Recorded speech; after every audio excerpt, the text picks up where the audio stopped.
Greetings, greetings, greetings, and good evening. This is Professor Lorenzo McCoy from HealThyselfUniversity.net. I'd like to thank you guys once again for coming to the channel for my daily affirmations. Please take time to subscribe to the channel if you like what you're hearing, and please leave some comments for some other suggestions, things that you like, things that you dislike.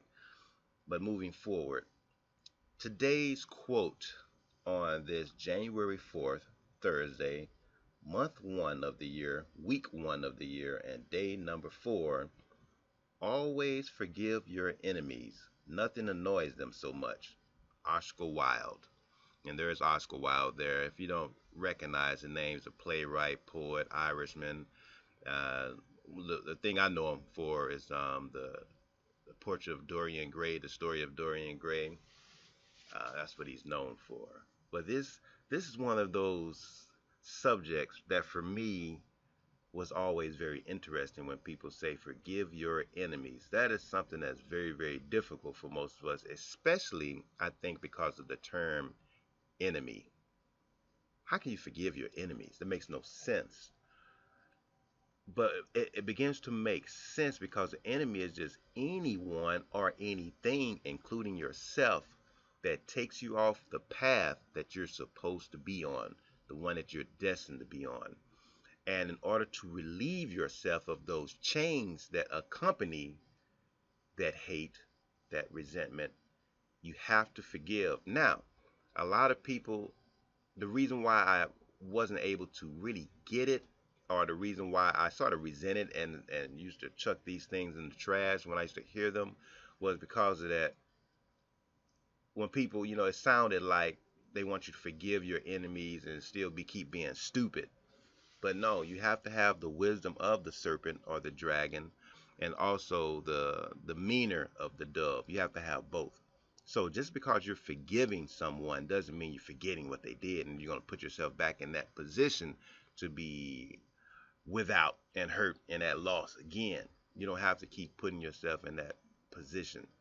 So there is a power with that. And of course, as you know, I like to give you a couple other people besides myself where you can hear it from different people in this industry. Now, of course, you can see this particular picture that I chose is from IZ Quotes, and it's just a little Google image, when I pull these things up. But let's go in to see what Tony Robbins is talking about. This particular YouTube channel is Marlo Thomas, but I found a nice video, tips for letting go of anger and resentment from Tony Robbins. Let's see what he has to say.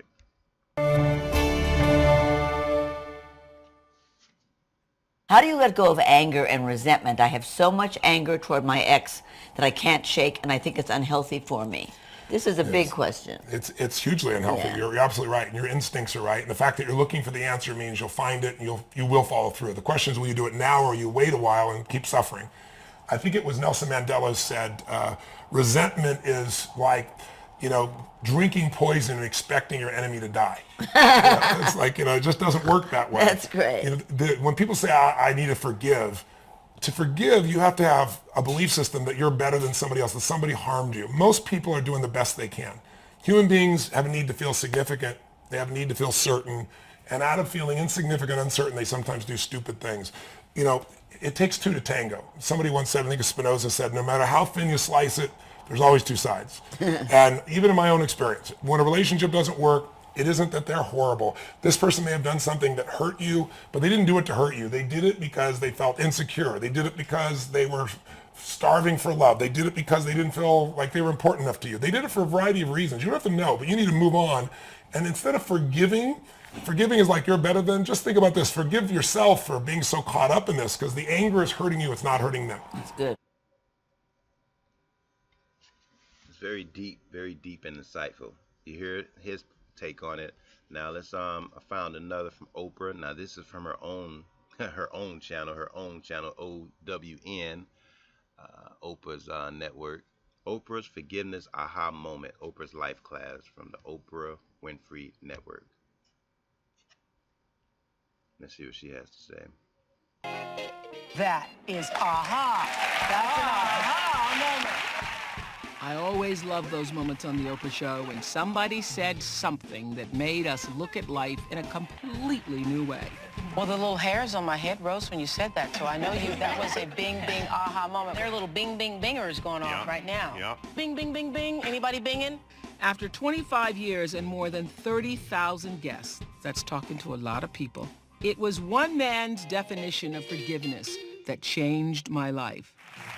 Gerald, you mentioned that the secret to really finding true happiness is forgiveness. What do you mean by that? It really means letting go of the past. It really means letting go of our perception that we need to hold a grievance the rest of our lives, that if we really want to hold on to grievances, we'll never really be happy. It's really a willingness to see the person in the light of love rather than in the action that happened. So it's really changing the perception, and it really means letting go of the past that we thought we wanted. You know, we can't really change that past, so it means really releasing the negative perception of it and coming back to the present. That was a transcendent moment for me, bigger even than an aha. He said, forgiveness is giving up the hope that the past could be any different. I think for myself, and I know many of you, you think forgiving means accepting what has happened to you. Well, it is accepting that it has happened to you. Not accepting that it was okay for it to happen. It is accepting that it has happened, and now what do I do about it? Forgiving is giving up the hope, not holding on, hoping, wishing that it could have been any other way than it actually was. Giving up the hope that the past could be any different. And when I got that, I think it took me to the next level of being a better person, because I don't hold grudges for anything or any situation, and neither should you. It's letting go so that the past does not hold you prisoner, does not hold you hostage.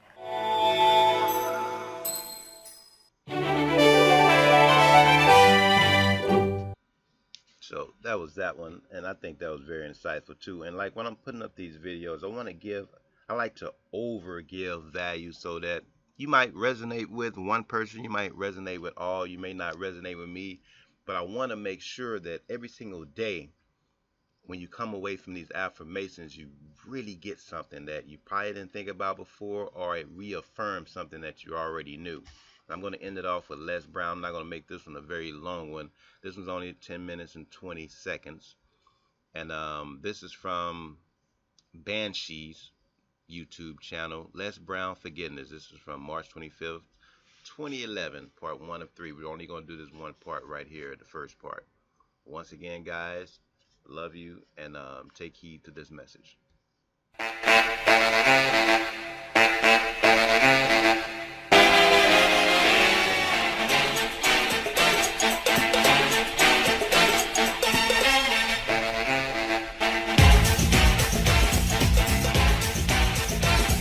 You're listening to KFWB News Talk 980. My name is Les Brown. I'm Mrs. Mamie Brown's baby boy, and we want to thank you so much for joining us. Last night we had the opportunity to introduce a presentation to an audience, and we spoke just before Dave Ramsey because of his graciousness, and he was powerful and very brilliant as usual. And we had an opportunity to meet so many of our listeners, and we want to thank you for coming out and joining us. If you missed it, you missed something last night. Dave was in rare form. This program is designed to inspire you to live your dreams, to love your life, and to manifest your greatness. And we talk about a variety of things, and we invite you to join in the conversation. And I want to encourage you to become a part of this conversation. All of us have something to deal with in this particular area. This hour, we're going to talk about forgiveness. Stars and comedians are a very entertaining group, but when they get on each other's bad side, it can get even more entertaining. Take, for example, the feud that went on between George Lopez and Kirstie Alley. Let me tell you, earlier this week, Kirstie appeared on Dancing with the Stars and did her dance routine, and she was phenomenal. I love her. Kirstie, I love her. And needless to say, Kirstie has always, she's had a weight problem. And for some time now, and George Lopez pointed that out on his TV talk show. He compared Kirstie to a pig and then said she did a nice job, her little hooves tapping away. He added that prior to the show, she went to the market and then she had roast beef, and this is her going all the way home. He then ran part of a Geico ad that shows a squealing piglet riding in a car.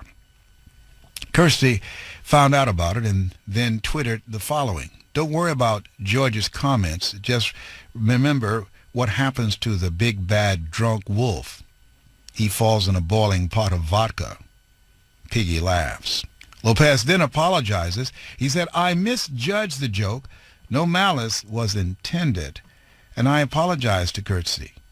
Kirstie then sent another tweet, this time referencing Lopez's kidney donation from his wife, whom he is now divorcing after 17 years. She said, the Bible says, hell has no fury to match a woman's scorn.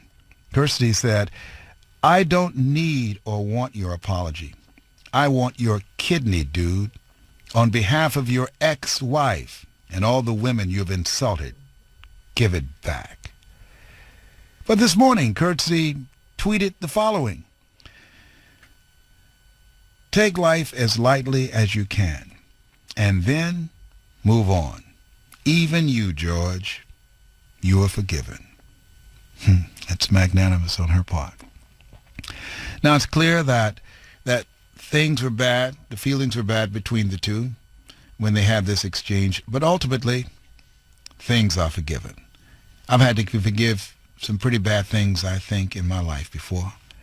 One of the things I had to deal with, the fact that my birth mother left my brother and I and deserted us, never came back. For years, I used to wonder, how could you do that? How could you bring kids into the world and just walk away? For years as a kid, I would look for a face that looked like mine. Sometimes I would be curious. I never forget that I was on a cruise and a fortune teller told me that my birth mother would approach me and she would say something. And there would be a particular word that she would say, a line that she would ask. And I'll never forget. I was selling some tapes at the back of a room, and a lady came up to me, and my back was to her. And the line that this fortune teller said that my birth mother would say, "Are you my long-lost cousin?"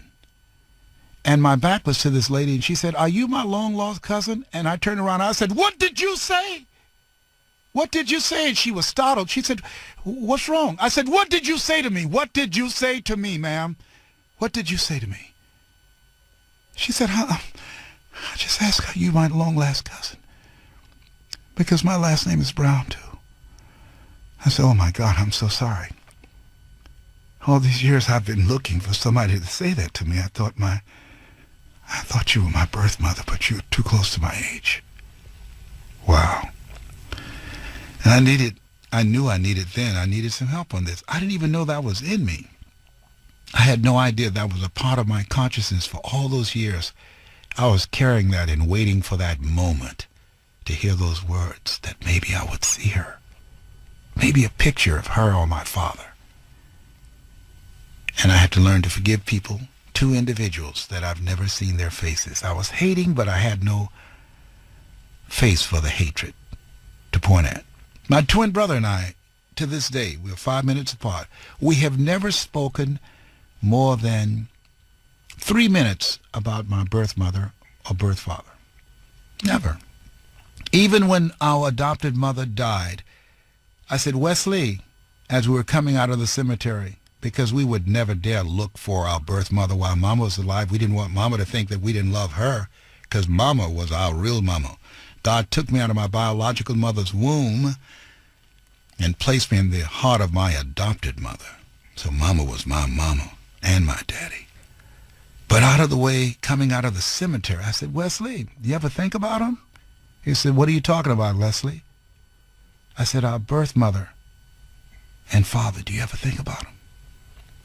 He said, "No, I hate him." I said, you want to talk about it? He said, hell no. And that was the end of that conversation. That was 15 years ago. We never had another conversation about them since then. And through conversations and counseling and conversations with friends, I came to a place of forgiveness. I wasn't given away. I was chosen with love. I want to ask you something. Has anyone wronged you at some point or another in your life? I'm sure you say, yes, Les, everybody's had that happen. I want to know what was done wrong to you and why did you forgive? What brought you to that place to forgive them? I realized in my situation, the anger that I was holding, it was just destroying me. It wasn't doing nothing to my birth mother or father. And I don't know what their circumstances were that they decided they couldn't have us. I don't know, you know. So I want to know what moved you to forgive? What brought you to that place where you said, I need to let this go? This doesn't matter anymore. Or what wrong has been done to you and you've said, I will not forgive. I just can't do that. There's a couple, not a couple, but here in L.A., I remember going to see a young lady speak and her father. And she was a victim of molestation by her father. And when I was looking at the two of them as they spoke, and he admitted, he was straight up, that he had molested his child. And she talked about her forgiving him. I remember the last training about 2 years ago, a year ago here in L.A., a lady that was in a very negative state of mind, and she came to a place to forgive her mother in that training session we were doing, who exchanged her, who sold her body for drugs, for crack. Her mother's still addicted to drugs to this day. And used her daughter, who was 4 to 5 years old, that early, gave her to crack dealers, to drug dealers, for sex in exchange for drugs. And it took her a long time. To forgive her mother. Have you ever had to forgive somebody? We're talking about forgiveness now. It's a tough thing. I saw some quotes that Dwight Pleasure said that forgiveness is a sweet fragrance left by a rose on the foot that crushed it. Call me now. Have you ever had to forgive somebody? The number to call is 888-539. Wow, that was even deeper than I thought the second time hearing it. But hopefully this resonated with someone. Remember today's affirmation: the best thing to hold, always forgive your enemies. Nothing annoys them so much. And it's true. If you want to get back at someone, you know, extreme success and being able to forgive. It takes two fools to act a fool. It says it takes two to tango. It does. It takes two people to keep that going on. But that one who forgives, it does something to the other person. They'll be annoyed at first. And then, it brings up, and I'm going to end it with this. I was just talking to my father the other day, about 2 days ago, and he was talking about a guy that was trying to be a bully to him. My father is a pretty strong guy, but of course, at different ages, somebody's older than you trying to be a bully, what can you do? When he was very, very young, this guy was trying to bully. He was just nasty to my father. And my father, the way he was raised, was always like, you know what? I choose to still be a good guy, and I'm always speak to you and ask how you doing. And as they got older, of course, my father was an athlete and everything. You couldn't really bully him. But the guy was still very nasty and mean. My father was always, "What's up, brother? How you doing?" I'm just saying, "How you doing?" This guy, 30 years later, found my father. This guy was married now and everything. And found my father and was like, man, you know what? I was very nasty to you, but you always still spoke. He said, man, I always thought about that, and I got to apologize for how I was to you. And my father, he was just telling me that a couple of days ago. So this is very relevant to today's topic. You never know. And that's what me and him, we got into a conversation about what, things my father taught me. He always taught me, you never know what people are going through. So don't let how they're acting throw you off. Always appreciate people for being themselves. You should be happy about that. Never get mad about how people are. Of course, you carve out your own surroundings so that it's comfortable for you so you can have your peace of mind. Don't let people drag you down the mud, but never, ever, ever hold resentment. Just like you heard Tony Robbins says, a lot of times they're reaching out for, they're crying out for help. They're crying out for forgiveness. They're crying out for something that you can't see. So when you're thinking they're doing it to poke you, they're poking something inside of themselves, an empty hole.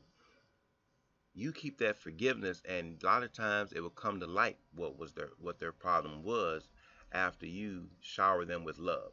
Now, once again, I always remind you, don't be a sucker though. You know what I'm saying? Don't get beat up in life, but forgiveness and still being smart go hand in hand. Once again, this has been Professor Lorenzo McCoy. Please subscribe and share and leave me some comments. And I'll talk to you tomorrow. Peace.